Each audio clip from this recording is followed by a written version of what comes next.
जाने किस मिट्टी से बने थे कुछ लोग और जाने किस मिट्टी से बने हैं हम लोग।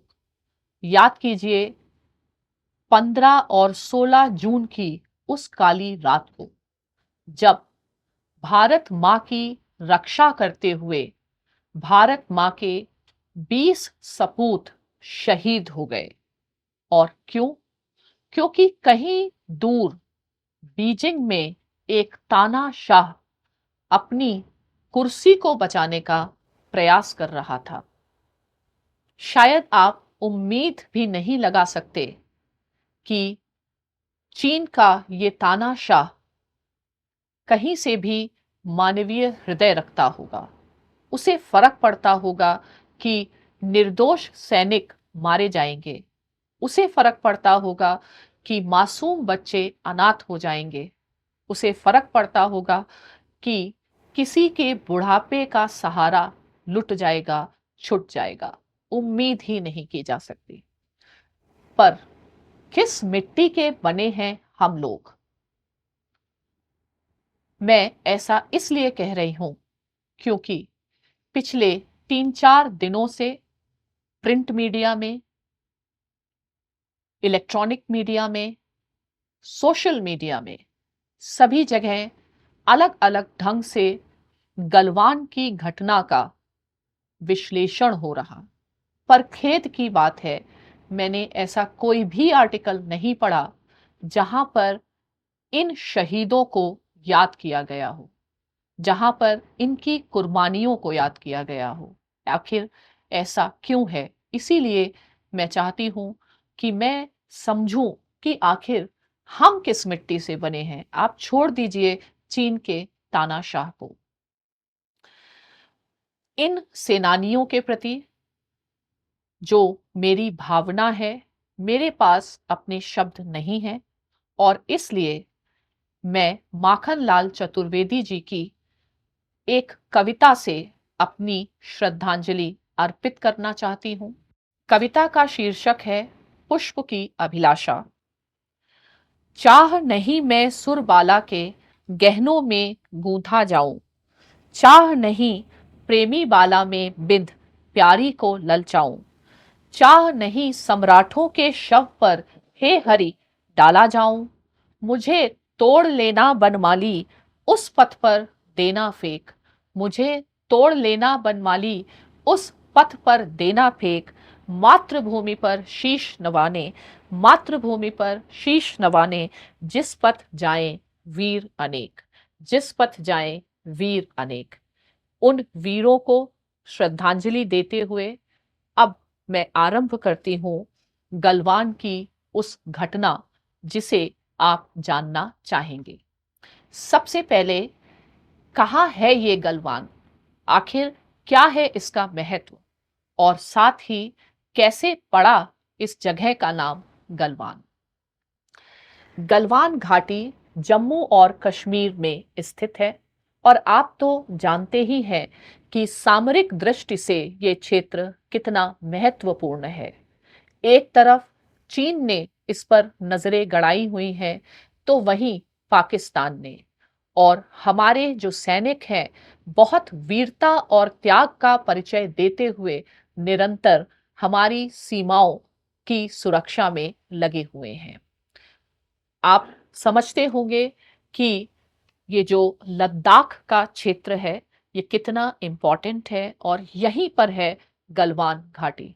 यदि इसके आसपास के क्षेत्रों की बात करें तो पहले हम बात कर सकते हैं अक्साई चिन की, हम बात कर सकते हैं सियाचिन की, हम बात कर सकते हैं गिलगिट बाल्टिस्तान की, हम बात कर सकते हैं शख्सगाम वैली की।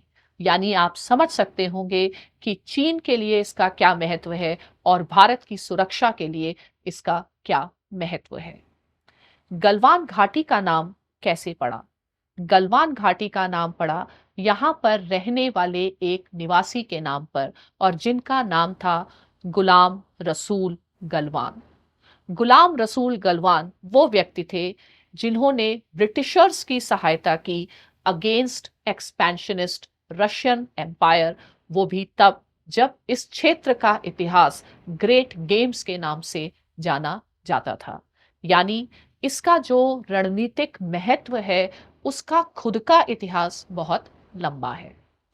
अब हम बात करते हैं जून 2020 की और कुछ घटनाक्रमों की। जब से शी जिनपिंग चीन में आए हैं, हमने क्या देखा है? सलामी स्लाइसिंग। 2013 में देप्सांग, 2014 में चुमार और 2017 में डोकलाम।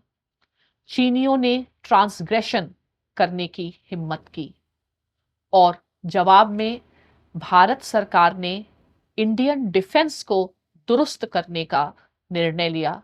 इसी क्रम में बॉर्डर रोड ऑर्गेनाइजेशन के द्वारा एक ब्रिज का निर्माण हुआ, जिसे गलवान नाला ब्रिज कहा जाता है। आप गलवान नदी भी कह सकते हैं या गलवान नाला। और इस ब्रिज से जो लेह तथा दौलत बेग ओल्डी है, उसके बीच में हमारी जो कनेक्टिविटी है वो काफ़ी अच्छी हो जाती है। दौलत बेग ओल्डी एक एयर स्ट्रिप है जिसका अपना महत्वपूर्ण स्थान है और ये सियाचिन से काफ़ी जुड़ा हुआ है। अब जब भारत अपनी सीमाओं को दुरुस्त करने का प्रयास करेगा, तो ये स्वाभाविक है कि चीन को ये रास नहीं आएगा। अप्रैल 2020 में जब विश्व कोविड महामारी से गुजर रहा था, वहीं चीन एक अत्यंत अप्रत्याशित कार्य कर रहा था और कर रहा था इस क्षेत्र में सेना का जमावड़ा। हमने इस बात को नोटिस किया कि धीरे धीरे चीन उन क्षेत्रों में आ रहा है जिस पर एलएसी को लेकर के भी विवाद नहीं है। उल्लेखनीय है कि भारत और चीन के वेस्टर्न सेक्टर में एलएसी है और अभी तक इस विवाद का समापन नहीं हुआ है, पर फिर भी 1959 से एक अंडरस्टैंडिंग रही है कि एलएसी कहाँ पर है। पुनः 1962 से और गलवान वैली वहां पर आती है जहां पर किसी भी प्रकार के भ्रम की स्थिति नहीं है। दोनों सरकारें पूरी तरीके से स्पष्ट हैं और ये क्षेत्र भारत के अंतर्गत आता रहा है। यही तो एक मुद्दा है कि जब चीजें इतनी स्पष्ट थी, तो फिर चीन ने ऐसी हरकत क्यों की? ये दिखाता है चीन का चरित्र। ये दिखाता है कि कैसे चीन अपने पड़ोसियों की भूमि को अपनाने के लिए सदैव किसी ना किसी जुगाड़ में रहता है। निश्चित से रूप से ये भारत के लिए काफी महत्वपूर्ण है और काफी सजग रहने की आवश्यकता है। अब इसके पश्चात क्या हुआ? जब भारतीय सेना ने पाया कि चीन ने धीरे धीरे कोंगला, गोगरा और पेंगोंग लेक के पूर्वी क्षेत्र पर एक तरीके का इनकर्शंस कर दिया है, तो 1996 में एक समझौते के तहत दोनों के मिलिट्री कमांडर्स के बीच में वार्ता होती है और यह निर्णय लिया जाता है कि 6 जून के पश्चात डिसएंगेजमेंट हो जाएगा और यथास्थिति कायम कर दी जाएगी। पर चीन की तो आदत है पीछे से छुरा भोंकने की। जो काम उन्होंने 62 में किया, वही फिर से 2020 में किया। जब हम इस बात को लेकर आश्वस्त थे कि चीन वापस चला जाएगा, चीन के तो मन में कुछ और ही चल रहा था। चीन के पीएलए के सदस्यों ने भारतीय सेना पर बिना किसी कारण के आक्रमण किया। उन्होंने लकड़ी की छड़ें ली, पर वो लकड़ी की छड़ें नहीं थी, उस पर लोहे के नुकीले औजार थे। ऐसे ही उन्होंने हाथ में चट्टानें थीं, पर वो केवल चट्टानें नहीं थीं, वो बार्ब्ड वायर यानी नुकीले तारों से पूरी तरीके से उसे बनाया गया था और बड़ी बर्बरता और निर्ममता के साथ चीन ने 1993, 1996, 2003 सभी समझौतों का उल्लंघन करते हुए भारतीय सेना के ऊपर प्रहार किया और चीन की तो क्रूरता की बहुत सारी मिसालें हैं, उसी मिसालों में एक और मिसाल इन्होंने जोड़ दी और भारतीय सेना के लोगों के जो शव थे, वो बर्फीली पानी में उसको छोड़ दिया। तो आप अंदाजा लगा सकते हैं कि चीन का चरित्र क्या है, चीन किस प्रकार का राष्ट्र है। और साथ ही आप इस बात का अंदाजा लगाइए कि हमारे जो सैनिक हैं, उन्होंने कितना कुछ सहा है, कितना बड़ा बलिदान है, जिसे ना तो हमें भूलना चाहिए और ना ही हम इसे भूलेंगे। We will neither forget nor forgive. अब इसके बाद का घटनाक्रम क्या है? इसके बाद का घटनाक्रम ये है कि जहां हमारे 20 जवान शहीद हुए, पर इसका मतलब ये नहीं है कि भारतीयों ने चीनियों को सबक नहीं सिखाया। हमारा एक जवान उनके कई जवानों पर भारी पड़ा। आज तक चीन की सरकार ने आधिकारिक तौर पर इस बात का खुलासा नहीं किया कि उनके कितने जवान मारे गए। पर यदि हम पश्चिम मीडिया की बात करें तो 40 जवान जो हैं वो चीन के मारे गए। तो आप समझ सकते हैं कि ये कितना नाजुक दौर था, ये कितना भयावह दौर था और कैसे हमारे सैनिकों ने अदम्य साहस का परिचय देते हुए ये इंश्योर किया कि पैंगोंग सो का नॉर्दर्न क्षेत्र, चुशुल सेक्टर और पैंगोंग सो का जो सदर्न क्षेत्र है, वहां पर अपनी जो पहुंच है, अपनी जो स्थिति है, वो पूरी तरीके से सुदृढ़ रखें। आखिरकार चीन को डिसएंगेजमेंट के लिए राजी होना पड़ा। कई वार्ताएं हुई और 5 फ्रिक्शन पॉइंट्स पर चीन एग्री किया वहां से हटने के लिए। वो 5 फ्रिक्शन पॉइंट्स हैं: पैंगोंग सो नॉर्दर्न क्षेत्र, पैंगोंग सो का सदर्न क्षेत्र, गोगरा हॉट स्प्रिंग के पास 2 पेट्रोलिंग पॉइंट 15 एंड 17 तथा गलवान। पर क्या डिसएंगेजमेंट पूरी तरीके से हुआ? नहीं। क्या डी एस्केलेशन पूरी तरीके से हुआ? नहीं। 2 जगहों पर आज भी यथा स्थिति बनी हुई है और ये 2 जगहें हैं डेप्सांग प्लेन और डेमचौक। और आज भी एलएसी पर जो माहौल है वो काफी टेंस है। कभी भी कोई भी दुर्घटना घट सकती है। हम सभी देशवासियों को उस दिन को याद रखना है। हम सभी देशवासियों को काफी सजग होना है और उन बलिदानों को कभी नहीं भूलना है। अब थोड़ा ध्यान देते हैं इसके पश्चात की घटनाओं पर। भारत और चीन में जो मिलिट्री कमांडर के स्तर पर बात की जाए तो अब तक 21 राउंड हो चुके हैं, पर समाधान नहीं निकला। यदि मैं बॉर्डर से संबंधित वर्किंग मैकेनिज्म की बात करूं तो 24 राउंड ऑफ टॉक्स हो चुके हैं, पर समाधान नहीं निकला। साथ ही यदि मैं 2021 में बीजिंग में विंटर ओलंपिक्स की बात करूं, और मुझे इस बात पर खेद है कि भारत ने वहां पर भाग भी लिया, उस विंटर ओलंपिक में की फाबाओ वह व्यक्ति हैं जो उस रेजिमेंट के कमांडर हैं जिन्होंने इस घृणित घटना को परिणाम दिया और चीन ने उन्हें टॉर्च बियरर बनाया और उनके सम्मान में पुल बांध दिए। तो ये है चीन का चरित्र।